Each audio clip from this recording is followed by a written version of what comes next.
A man lies dead by a peaceful lake and his own son is caught standing over the body with a gun. The case seems closed, but Sherlock Holmes sees a truth that no one else can. Is it murder or a ghost from the past? Subscribe now and let's head to Boscombe Valley to uncover the truth behind the crime. Adventure 4, the Boscombe Valley Mystery. We were seated at breakfast one morning, my wife and I, when the maid brought in a telegram. It was from Sherlock Holmes and ran in this way. Have you a couple of days to spare? Have just been wired for from the west of England in connection with Boscombe Valley tragedy. Shall be glad if you will come with me. Air and scenery perfect. Leave Paddington by the 11:15. What do you say, dear? Said my wife, looking across at me. Will you go? I really don't know what to say. I have a fairly long list at present. Oh, Anstruther will do your work for you. You have been looking a little pale lately. I think that the change would do you good, and you were always so interested in Mr. Sherlock Holmes's cases. I should be ungrateful if I were not, seeing what I gained through one of them, I answered. But if I am to go, I must pack at once, for I have only half an hour. My experience of camp life in Afghanistan had at least had the effect of making me a prompt and ready traveler. My wants were few and simple, so that within less than the time stated, I was in a cab with my valise, rattling away to Paddington Station. Sherlock Holmes was pacing up and down the platform, his tall, gaunt figure made even gaunter and taller by his long gray traveling cloak and close-fitting cloth cap. It is really very good of you to come, Watson, he said. It makes a considerable difference to me having someone on whom I can thoroughly rely. Local aid is always either worthless or else biased. If you will keep the two corner seats, I shall get the tickets. We had the carriage to ourselves, save for an immense litter of papers that Holmes had brought with him. Among these, he rummaged and read, with intervals of note-taking and of meditation, until we were past Reading. Then he suddenly rolled them all into a gigantic ball and tossed them up onto the rack. Have you heard anything of the case? He asked. Not a word. I have not seen a paper in some days. The London press has not had very full accounts. I have just been looking through all the recent papers in order to master the particulars. It seems, from what I gather, to be one of those simple cases which are so extremely difficult. That sounds a little paradoxical, but it is profoundly true. Singularity is almost invariably a clue. The more featureless and commonplace a crime is, the more difficult it is to bring it home. In this case, however, they have established a very serious case against the son of the murdered man. It is a murder, then? Well, it's conjectured to be so. I shall take nothing for granted until I have the opportunity of looking into it personally. I will explain the state of things to you, as far as I have been able to understand it, in a very few words. Boscombe Valley is a country district not very far from Ross in Herefordshire. The largest landed proprietor in that part is a Mr. John Turner, who made his money in Australia and returned some years ago to the old country. One of the farms that he held, that of Hatherley, was let to Mr. Charles McCarthy, who was also an ex-Australian. The men had known each other in the colonies, so that it was not unnatural that when they came to settle down, they should do so as near as possible. Turner was apparently the richer man, so McCarthy became his tenant, but still remained, it seems, on terms of perfect equality, as they were frequently together. McCarthy had one son, a lad of 18, and Turner had an only daughter of the same age, but neither of them had wives living.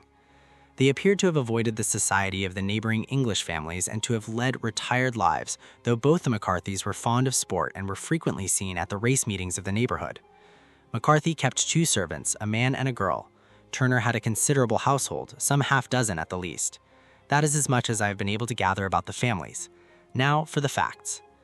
On June 3rd, that is, on Monday last, McCarthy left his house at Hatherley about 3 in the afternoon and walked down to the Boscombe Pool, which is a small lake formed by the spreading out of the stream which runs down the Boscombe Valley. He had been out with his serving man in the morning at Ross, and he had told the man that he must hurry as he had an appointment of importance to keep at 3. From that appointment, he never came back alive. From Hatherley farmhouse to the Boscombe Pool is a quarter of a mile, and 2 people saw him as he passed over this ground. One was an old woman, whose name is not mentioned, and the other was William Crowder, a gamekeeper in the employ of Mr. Turner. Both these witnesses deposed that Mr. McCarthy was walking alone. The gamekeeper odds that within minutes of his seeing Mr. McCarthy pass, he had seen his son, Mr. James McCarthy, going the same way with a gun under his arm. To the best of his belief, the father was actually in sight at the time, and the son was following him. He thought no more of the matter until he heard in the evening of the tragedy that had occurred. The 2 McCarthys were seen after the time when William Crowder, the gamekeeper, lost sight of them. The Boscombe Pool is thickly wooded round, with just a fringe of grass and of reeds round the edge. A girl of 14, Patience Moran, who was the daughter of the lodge keeper of the Boscombe Valley estate, was in one of the woods picking flowers. She states that while she was there, she saw, at the border of the wood and close by the lake, Mr. McCarthy and his son, and that they appeared to be having a violent quarrel. She heard Mr. McCarthy the elder using very strong language to his son, and she saw the latter raise up his hand as if to strike his father. She was so frightened by their violence that she ran away and told her mother when she reached home that she had left the two McCarthys quarreling near Boscombe Pool and that she was afraid that they were going to fight. She had hardly said the words when young Mr. McCarthy came running up to the lodge to say that he had found his father dead in the wood and to ask for the help of the lodge keeper. He was much excited without either his gun or his hat, and his right hand and sleeve were observed to be stained with fresh blood. On following him, they found the dead body stretched out upon the grass beside the pool. The head had been beaten in by repeated blows of some heavy and blunt weapon. The injuries were such as might very well have been inflicted by the butt end of his son's gun, which was found lying on the grass within a few paces of the body. Under these circumstances, the young man was instantly arrested, and a verdict of willful murder having been returned on the inquest on Tuesday, he was on Wednesday brought before the magistrates at Ross, who have referred the case to the next assizes. Those are the main facts of the case as they came out before the coroner and the police court. I could hardly imagine a more damning case, I remarked. If ever circumstantial evidence pointed to a criminal, it does so here. Circumstantial evidence is a very tricky thing, answered Holmes thoughtfully. It may seem to point very straight to one thing, but if you shift your own point of view a little, you may find it pointing in equally uncompromising manner to something entirely different. It must be confessed, however, that the case looks exceedingly grave against the young man, and it is very possible that he is indeed the culprit.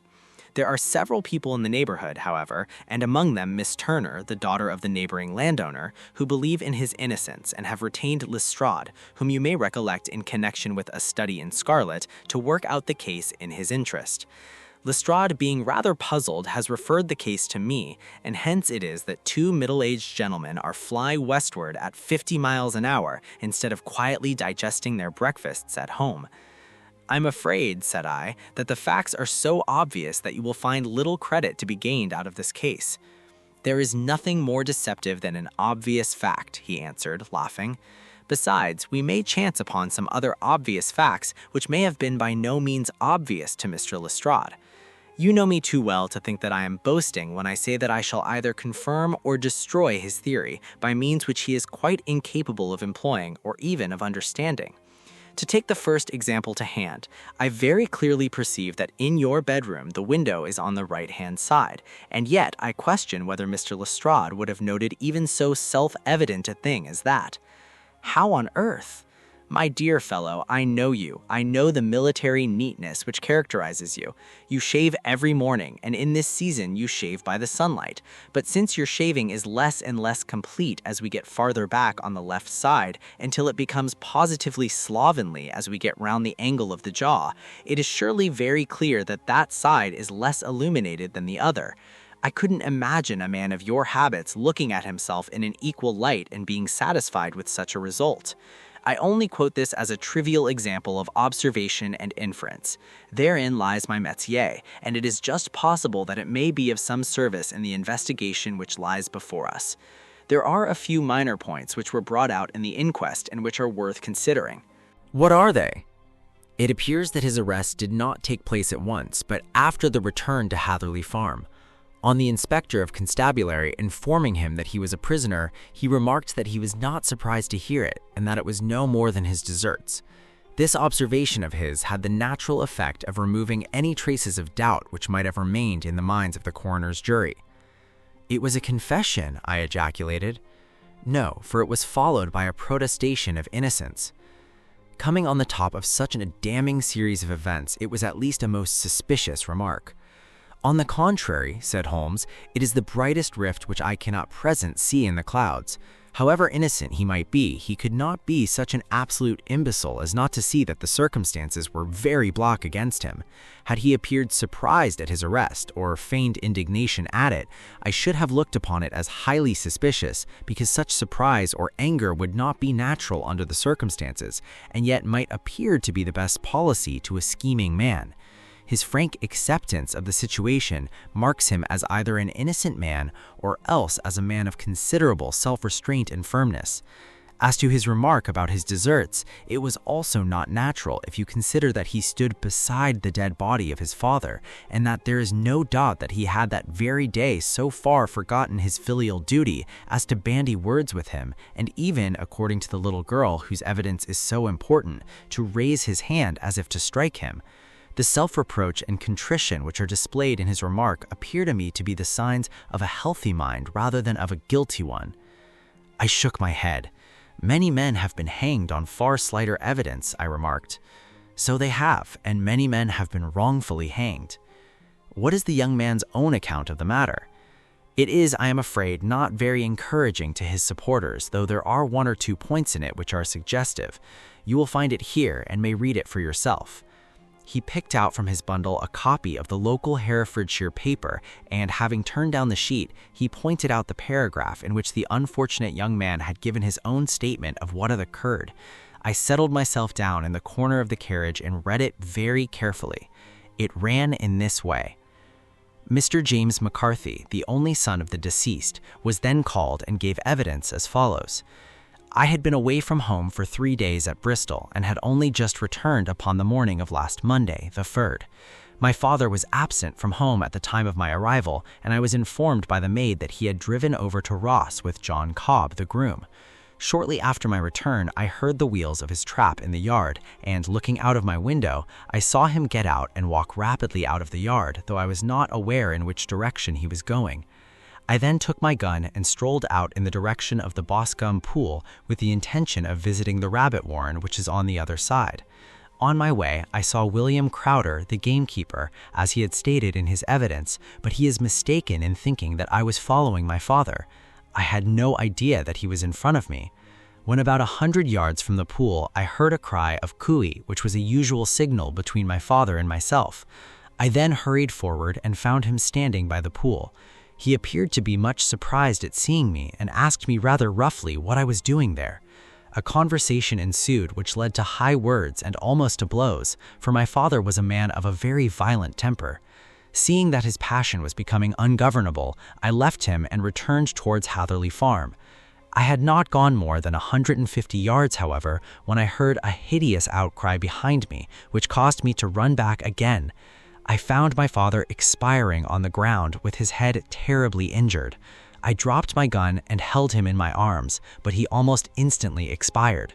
I knelt beside him for a few minutes and then made my way to Mr. Turner's lodge-keeper, his house being the nearest, to ask for assistance. I saw no one near my father when I returned, and I have no idea how he came by his injuries.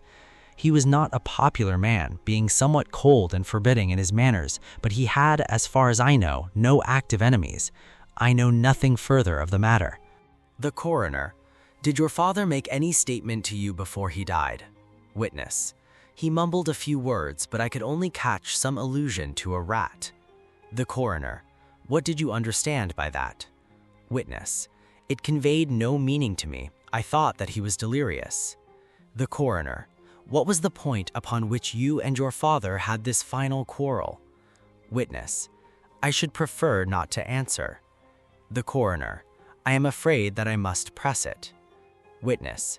It is really impossible for me to tell you. I can assure you that it has nothing to do with the sad tragedy which followed.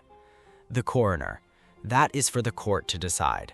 I need not point out to you that your refusal to answer will prejudice your case considerably in any future proceedings which may arise. Witness. I must still refuse. I understand that the cry of cooey was a common signal between you and your father. It was. The coroner. How was it then that he uttered it before he saw you and before he even knew that you had returned from Bristol? Witness. With considerable confusion. I do not know. A juryman. Did you see nothing which aroused your suspicions when you returned on hearing the cry and found your father fatally injured? Witness: nothing definite. The coroner: what do you mean? Witness: I was so disturbed and excited as I rushed out into the open that I could think of nothing except of my father. Yet I have a vague impression that as I ran forward, something lay on the ground to the left of me. It seemed to me to be something gray in color, a coat of some sort, or a plaid perhaps. When I rose from my father, I looked round for it, but it was gone. Do you mean that it disappeared before you went for help? Yes, it was gone. You cannot say what it was. No, I had a feeling something was there. How far from the body? A dozen yards or so. And how far from the edge of the wood? About the same. Then if it was removed, it was while you were within a dozen yards of it? Yes, but with my back towards it. This concluded the examination of the witness. I see, as I glanced down the column, that the coroner in his concluding remarks was rather severe on young McCarthy. He calls attention, and with reason, to the discrepancy about his father having signaled to him before seeing him, also to his refusal to give details of his conversation with his father, and his singular account of his father's dying words. They are all, as he remarks, very much against the son. Holmes laughed softly to himself and stretched himself out upon the cushioned seat. And now here is my pocket Petrarch, and not another word shall I say of this case until we are on the scene of action. We lunch at Swindon, and I see that we shall be there in 20 minutes. It was nearly 4 o'clock when at last, after passing through the beautiful Stroud Valley and over the broad gleaming Severn, found ourselves at the pretty little country town of Ross. A lean, ferret-like man, furtive and sly-looking, was waiting for us on the platform. In spite of the light brown dust coat and leather leggings which he wore in deference to his rustic surroundings, I had no difficulty in recognizing Lestrade of Scotland Yard. With him we drove to the Hereford Arms, where a room had already been engaged for us. "I have ordered a carriage," said Lestrade as we sat over a cup of tea. "I knew your energetic nature and that you would not be happy until you had been on the scene of the crime." "It was very nice and complimentary of you," Holmes answered. "It is entirely a question of barometric pressure." Lestrade looked startled. "I do not quite follow," he said. "How is the glass?" 29, I see. "No wind and not a cloud in the sky. I have a case full of cigarettes here which needs smoking, and the sofa is very much superior to the usual country hotel abomination. I do not think that it is probable that I shall use the carriage tonight." Lestrade laughed indulgently. "You have no doubt already formed your conclusions from the newspapers," he said. "The case is as plain as a pikestaff, and the more one goes into it, the plainer it becomes. Still, of course, one can't refuse a lady, and such a very positive one, too. She has heard of you and would have your opinion, though I repeatedly told her that there was nothing which you could do which I had not already done. Why, bless my soul, here is her carriage at the door." He had hardly spoken before there rushed into the room one of the most lovely young women that I have ever seen in my life.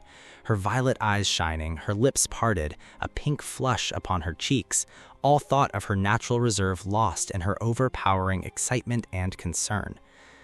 "Oh, Mr. Sherlock Holmes," she cried, glancing from one of us to the other, and finally, with a woman's quick intuition, fastening upon my companion, "I am so glad that you have come. I have driven down to tell you so. I know that James didn't do it. I know it, and I want you to start upon your work knowing it too. Never let yourself doubt upon that point.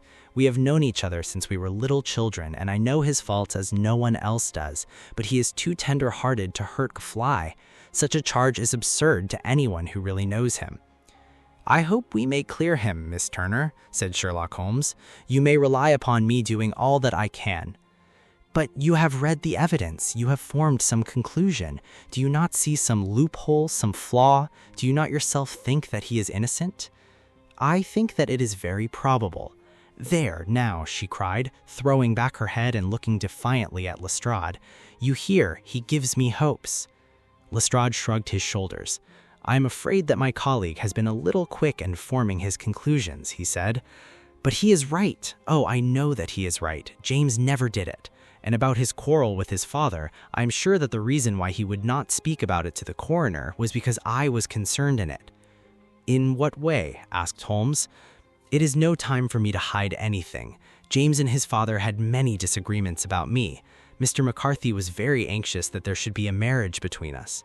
James and I have always loved each other as brother and sister, but of course he is young and has seen very little of life yet, well, he naturally did not wish to do anything like that yet.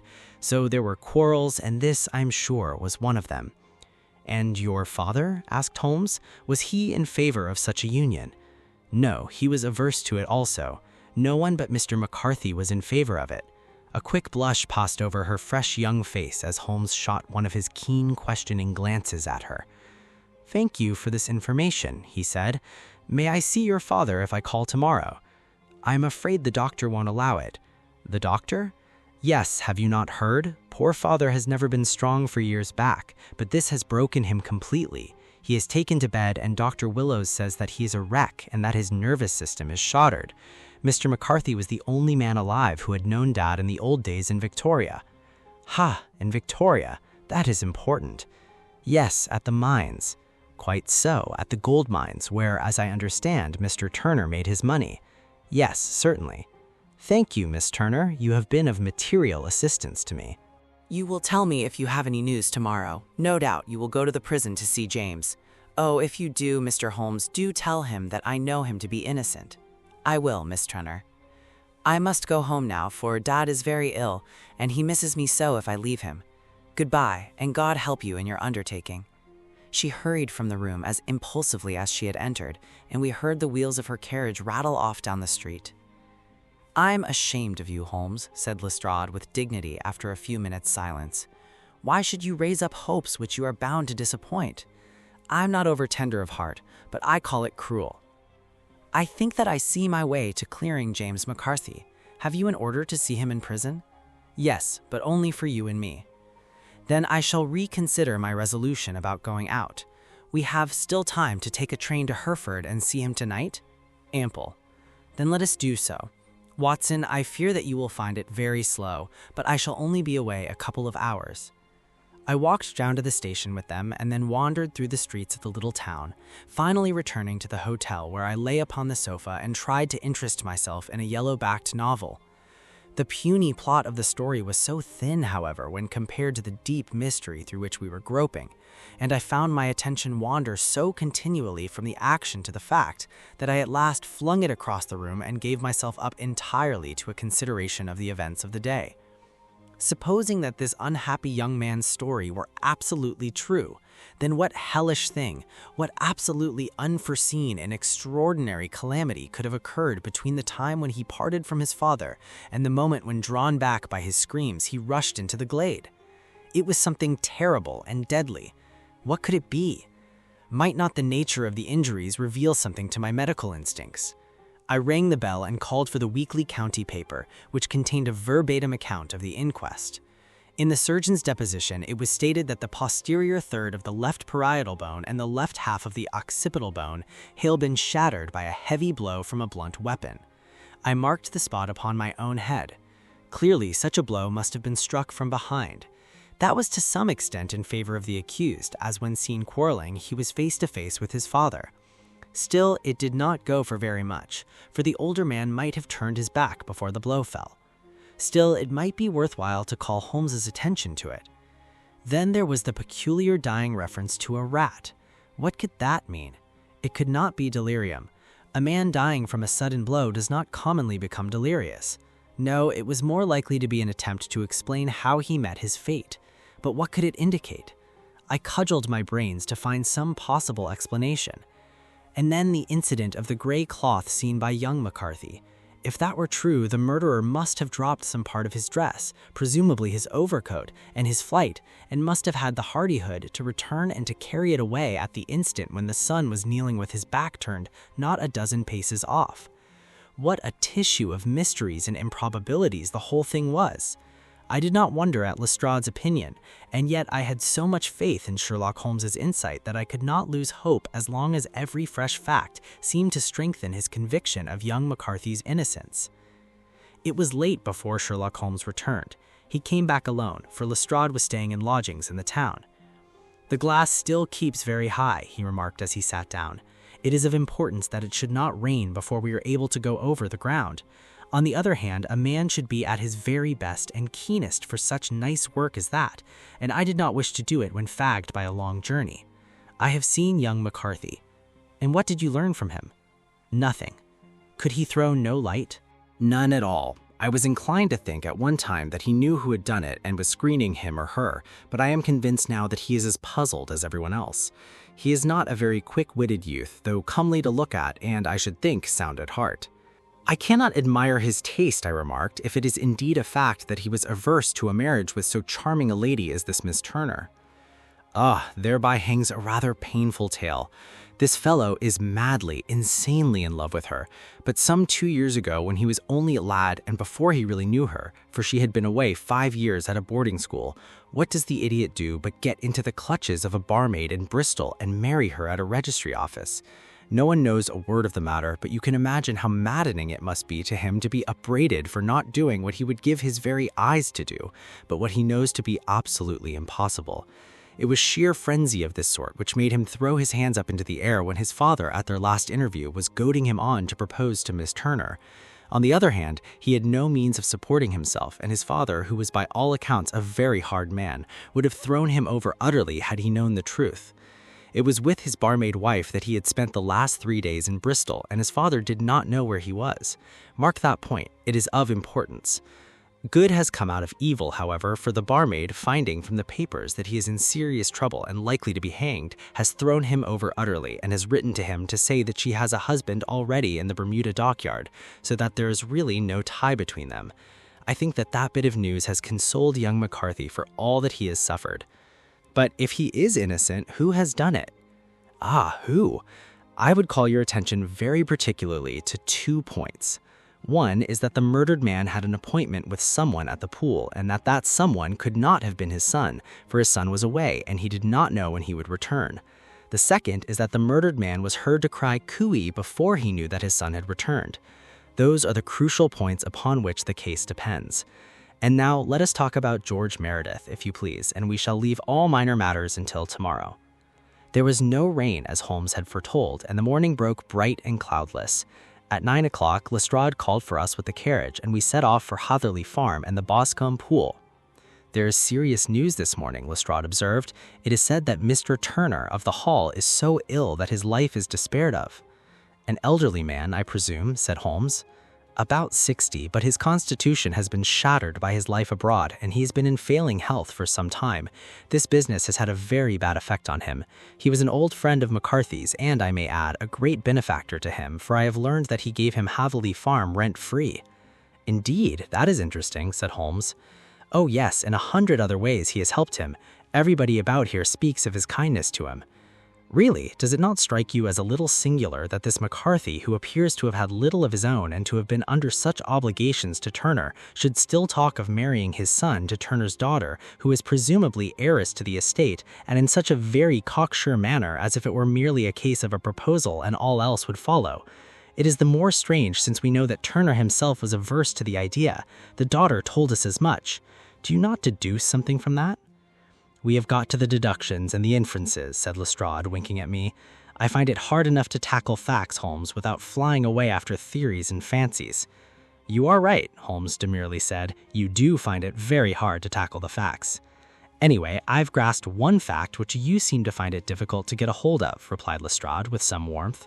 "And that is?" "That McCarthy Sr. met his death from McCarthy Jr., and all theories to the contrary are the merest moonshine." "Well, moonshine is a brighter thing than fog," said Holmes, laughing, "but I am very much mistaken if this is not Hatherley Farm upon the left."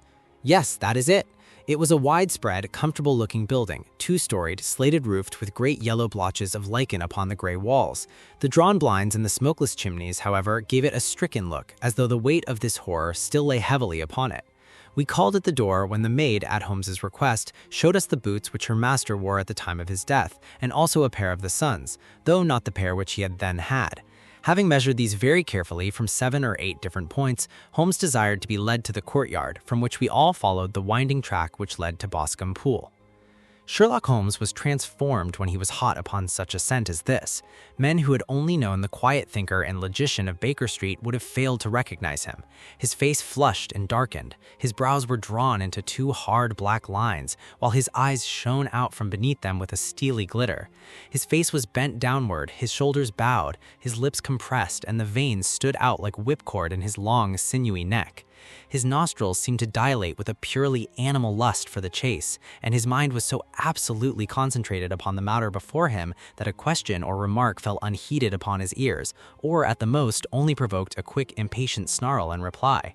Swiftly and silently he made his way along the track which ran through the meadows, and so by way of the woods to Boscombe Pool. It was damp, marshy ground, as is all that district, and there were marks of many feet, both upon the path and amid the short grass which bounded it on either side. Sometimes Holmes would hurry on, sometimes stop dead, and once he made quite a little detour into the meadow. Lestrade and I walked behind him, the detective indifferent and contemptuous, while I watched my friend with the interest which sprang from the conviction that every one of his actions was directed towards a definite end. Boscombe Pool, which is a little reed-girt sheet of water some 50 yards across, is situated at the boundary between the Hatherley farm and the private park of the wealthy Mr. Turner. Above the woods which lined it upon the farther side, we could see the red, jutting pinnacles which marked the site of the rich landowner's dwelling. On the Hatherley side of the pool, the woods grew very thick, and there was a narrow belt of sodden grass 20 paces across between the edge of the trees and the reeds which lined the lake. Lestrade showed us the exact spot at which the body had been found, and, indeed, so moist was the ground that I could plainly see the traces which had been left by the fall of the stricken man. To Holmes, as I could see by his eager face and peering eyes, very many other things were to be read upon the trampled grass. He ran round like a dog who is picking up a scent, and then turned upon my companion. "What did you go into the pool for?" he asked. "I fished about with a rake. I thought there might be some weapon or other trace, but how on earth—" "Oh, tut-tut, I have no time. That left foot of yours with its inward twist is all over the place. A mole could trace it, and there it vanishes among the reeds. Oh, how simple it would have all been had I been here before they came like a herd of buffalo and wallowed all over it. Here is where the party with the lodge-keeper came, and they have covered all tracks for 6 or 8 feet around the body, but here are 3 separate tracks of the same feet." He drew out a lens and lay down on his waterproof to have a better view, talking all the time rather to himself than to us. "These are young McCarthy's feet. Twice he was walking, and once he ran swiftly so that the soles are deeply marked and the heels hardly visible. That bears out his story. He ran when he saw his father on the ground. Then here are the father's feet as he paced up and down.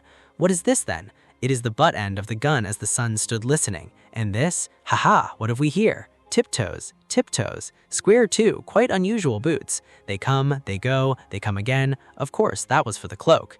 Now, where did they come from? He ran up and down, sometimes losing, sometimes finding the track, until we were well within the edge of the wood and under the shadow of a great beech, the largest tree in the neighborhood. Holmes traced his way to the farther side of this and lay down once more upon his face with a little cry of satisfaction.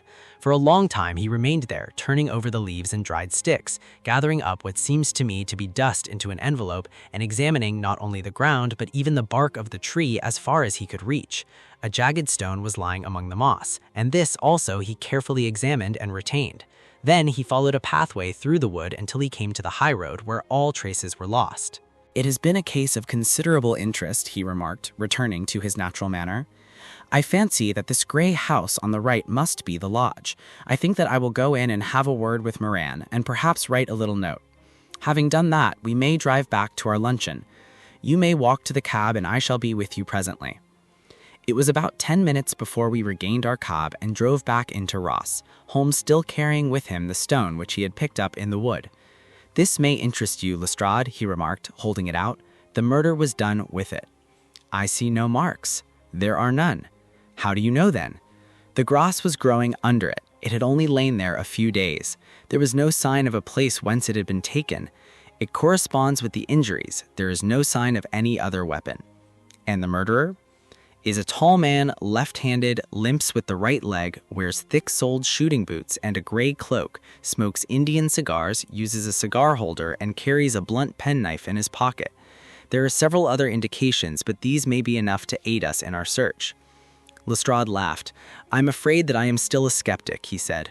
"Theories are all very well, but we have to deal with a hard-headed British jury." "Nous verrons," answered Holmes calmly. "You work your own method and I shall work mine. I shall be busy this afternoon and shall probably return to London by the evening train." "And leave your case unfinished?" "No, finished." "But the mystery?" "It is solved." "Who was the criminal then?" "The gentleman I described." "But who is he?" "Surely it would not be difficult to find out. This is not such a populous neighborhood." Lestrade shrugged his shoulders. "I am a practical man," he said, "and I really cannot undertake to go about the country looking for a left-handed gentleman with a game leg. I should become the laughingstock of Scotland Yard." "All right," said Holmes quietly. "I have given you the chance. Here are your lodgings. Goodbye. I shall drop you a line before I leave." Having left Lestrade at his rooms, we drove to our hotel where we found lunch upon the table. Holmes was silent and buried in thought with a pained expression upon his face, as one who finds himself in a perplexing position. "Look here, Watson," he said when the cloth was cleared. "Just sit down in this chair and let me preach to you for a little. I don't know quite what to do, and I should value your advice. Light a cigar and let me expound." "Pray do so." "Well now, in considering this case, there are 2 points about young McCarthy's narrative which struck us both instantly, although they impressed me in his favor and you against him. One was the fact that his father should, according to his account, cry cooey before seeing him. The other was his singular dying reference to a rat. He mumbled several words, you understand, but that was all that caught the son's ear. Now, from this double point, our research must commence, and we will begin it by presuming that what the lad says is absolutely true." What of this cooey then? While obviously it could not have been meant for the son, as far as he knew, was in Bristol. It was mere chance that he was within earshot. The cooey was meant to attract the attention of whoever it was that he had the appointment with. But cooey is a distinctly Australian cry, and one which is used between Australians. There is a strong presumption that the person whom McCarthy expected to meet him at Boscombe Pool was someone who had been in Australia. What of the rat, then? Sherlock Holmes took a folded paper from his pocket and flattened it out on the table. "This is a map of the colony of Victoria," he said. "I wired to Bristol for it last night." He put his hand over part of the map. "What do you read?" "Arat," I read. "And now?" He raised his hand. "Ballarat." "Quite so. That was the word the man uttered, and of which his son only caught the last 2 syllables. He was trying to utter the name of his murderer, so-and-so of Ballarat." "It is wonderful," I exclaimed. "It is obvious. And now, you see, I had narrowed the field down considerably. The possession of a gray garment was a third point, which, granting the son's statement to be correct, was a certainty. We have come now out of mere vagueness to the definite conception of an Australian from Ballarat with a gray cloak. Certainly. And one who is at home in the district, for the pool can only be approached by the farm or by the estate where strangers could hardly wander. Quite so. Then comes our expedition of today. By an examination of the ground, I gained the trifling details which I gave to that imbecile Lestrade as to the personality of the criminal. But how did you gain them? You know my method. It is founded upon the observation of trifles. His height I know that you might roughly judge from the length of his stride. His boots, too, might be told from their traces. Yes, they were peculiar boots. But his lameness? The impression of his right foot was always less distinct than his left. He put less weight upon it. Why? Because he limped. He was lame. But his left-handedness? You were yourself struck by the nature of the injury as recorded by the surgeon at the inquest. The blow was struck from immediately behind, and yet it was on the left side. Now, how can that be unless it were by a left-handed man? He had stood behind that tree during the interview between the father and son. He even smoked there. I found the ash of a cigar, which my special knowledge of tobacco ashes enables me to pronounce as an Indian cigar. I have, as you know, devoted some attention to this and written a little monograph on the ashes of 140 different varieties of pipe, cigar, and cigarette tobacco. Having found the ash, I then looked round and discovered the stump among the moss where he had tossed it. It was an Indian cigar, of the variety which are rolled in Rotterdam. And the cigar holder? I could see that the end had not been in his mouth, therefore he used a holder. The tip had been cut off, not bitten off, but the cut was not a clean one, so I deduced a blunt penknife. "Holmes," I said, "you have drawn a net round this man from which he cannot escape, and you have saved an innocent human life, as truly as if you had cut the cord which was hanging him. I see the direction in which all this points. The culprit is Mr. John Turner, cried the hotel waiter, opening the door of our sitting room and ushering in a visitor. The man who entered was a strange and impressive figure. His slow, limping step and bowed shoulders gave the appearance of decrepitude, yet his hard, deep-lined, craggy features and his enormous limbs showed that he was possessed of unusual strength of body and of character. His tangled beard, grizzled hair, and outstanding, drooping eyebrows combined to give an air of dignity and power to his appearance, but his face was of an ashen white, while his lips and the corners of his nostrils were tinged with a shade of blue. It was clear to me at a glance that he was in the grip of some deadly and chronic disease. "Pray sit down on the sofa," said Holmes gently. "You had my note." "Yes, the lodge-keeper brought it up. You said that you wished to see me here to avoid scandal." "I thought people would talk if I went to the hall." "And why did you wish to see me?" He looked across at my companion with despair in his weary eyes, as though his question was already answered. "Yes," said Holmes, answering the look rather than the words. "It is so. I know all about McCarthy." The old man sank his face in his hands. "God help me," he cried, "but I would not have let the young man come to harm. I give you my word that I would have spoken out if it went against him at the assizes." "I am glad to hear you say that," said Holmes gravely. "I would have spoken now had it not been for my dear girl. It would break her heart. It will break her heart when she hears that I am arrested." "It may not come to that," said Holmes. "What?" "I am no official agent. I understand that it was your daughter who required my presence here, and I am acting in her interests. Young McCarthy must be got off, however." "I am a dying man," said the old man. "I have had diabetes for years. My doctor says it is a question whether I shall live a month.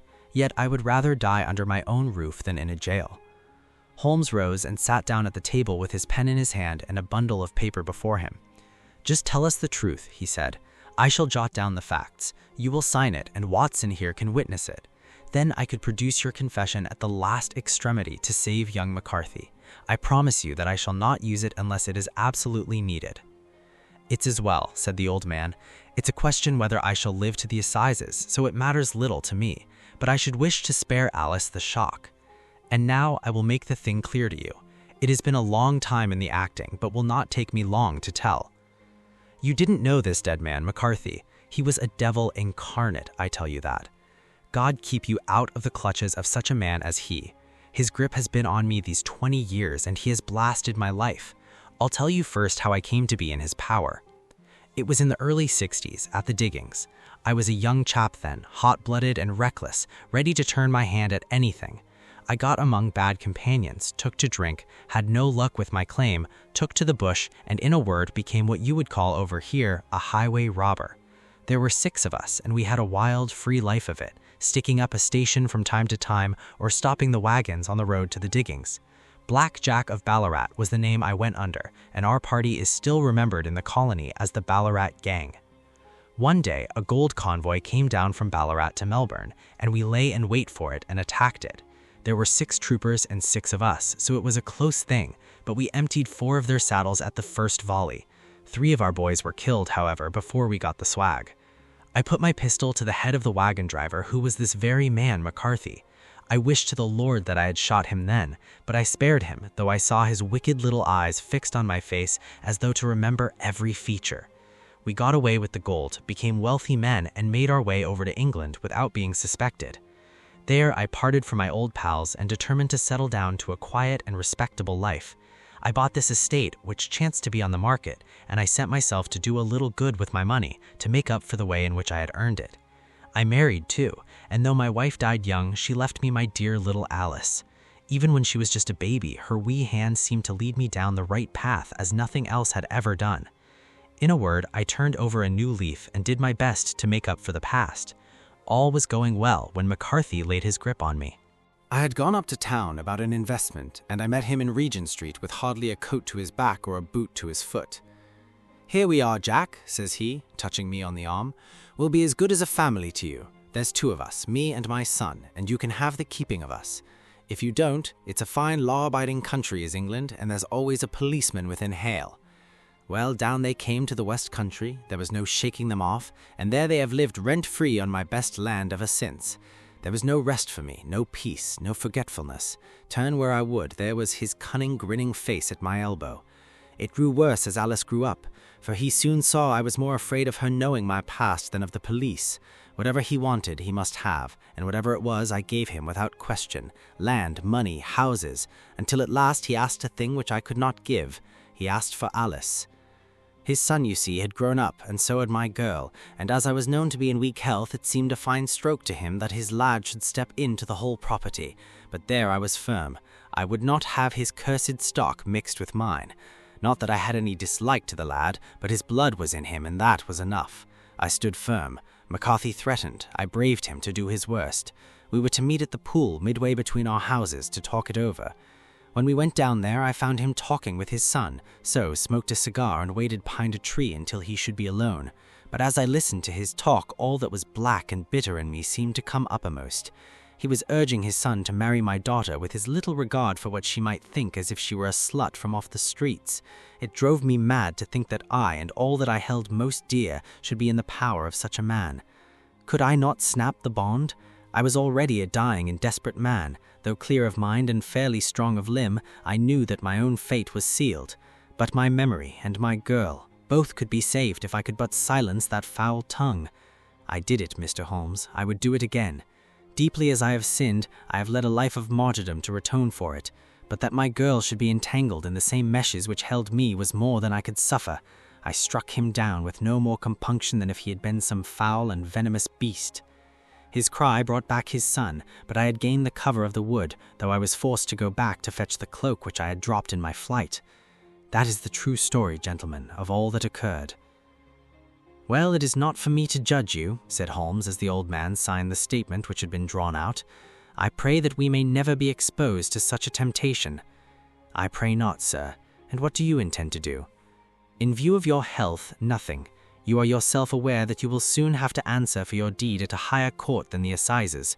I will keep your confession, and if McCarthy is condemned, I shall be forced to use it. If not, it shall never be seen by mortal eye, and your secret, whether you be alive or dead, shall be safe with us." "Farewell, then," said the old man solemnly. "Your own bedsides, when they come, will be the easier for the thought of the peace which you have given to mine."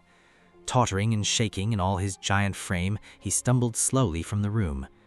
"God help us," said Holmes after a long silence. "Why does fate play such tricks with poor helpless worms? I never hear of such a case as this that I do not think of Baxter's words and say, 'There, but for the grace of God, goes Sherlock Holmes.'" James McCarthy was acquitted at the assizes on the strength of a number of objections which had been drawn out by Holmes and submitted to the defending counsel. Old Turner lived for 7 months after our interview, but he is now dead, and there is every prospect that the son and daughter may come to live happily together in ignorance of the black cloud which rests on their past. James McCarthy was inches away from the gallows until Holmes looked where others only glanced. Sometimes the person with the most to gain is the one with the most to hide. What did you think of the twist? Let me know in the comments. Next up, 5 orange pips and a message of death. Click the screen to join the hunt for the 5 orange pips.